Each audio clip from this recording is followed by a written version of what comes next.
আল্লাহর কাছে ডাকি, আল্লাহ তুমি আমাকে কালা কুফাসারটা সন্তান দাও, তবু তুমি আমার একটা বাচ্চা দাও যে আমাকে মা বলে ডাকবে।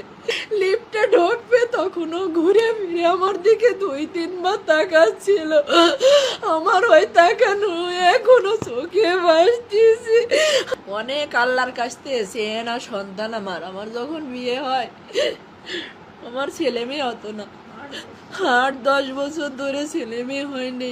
অনেক কষ্ট করছি আমি, অনেক কথা শুনছি মানুষের।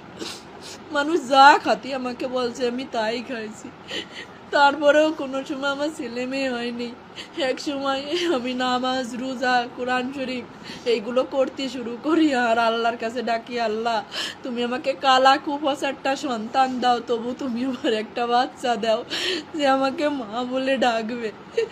ডাক্তার কবিরাজ দেখাতে আমার সিনথিয়া হয় আমার বিয়ের 9 বছর পরে গিয়ে।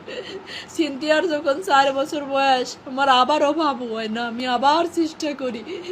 তখন আমার রাইসা মনে আমার পেটে আসে। হ্যাঁ, তখন থেকে আমাদের জীবনটা বদলে যায়। আমাদের জীবনটা এত সুখের ছিল না, অনেক কষ্টের ছিল আমার জীবনটা আর আমার স্বামীর জীবনটা। একে তো সন্তান হারা, আমাদের টাকা পয়সার সমস্যা, সব কিছুর সমস্যা ছিল। যখন আমার রাইসা আমার গর্ভে আসে আমার জীবনটাই বদলে যায়। আমার রাইসা যখন জন্ম নেয় তখন ওর আব্বু ব্যবসা শুরু করে।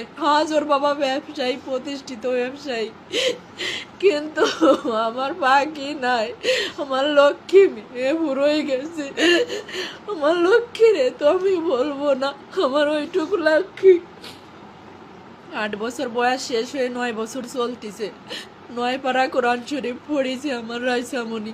রাইসামণির বয়স যখন 3 বছর আর আমার সিনথিয়া, আমার তখন ছেলে বাবুটা হয়নি। আমার বাবু তখন 4-5 মাসের পেটে। উমরা করতে গেছিলাম আমরা অল পরিবার, আমার হাজব্যান্ড আমার বাচ্চাদেরকে নিয়ে। আমার রাইসামণি সেই উমরা হজের ছবিও আছে।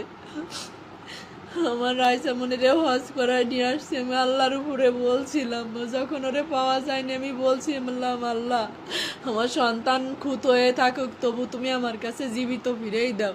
আমি আবার আমার পাখিরে সম্পদ বেশি হলেও উমরা করাতে নিয়ে যাব, আবারও আমার পাখিকে আমি হজ করাতে নিয়ে যাব।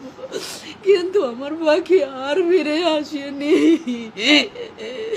আর আমার পাখি যে চলে যাবে, ওই দিন আমি চেয়ার ধরে ডাইনিং টেবিলের কাছে দাঁড়াইছিলাম আর আমার পাখি যখন যাচ্ছিল দরজা দিয়ে লিফটে ঢুকবে তখনও ঘুরে ফিরে আমার দিকে 2-3 বার তাকাচ্ছিল।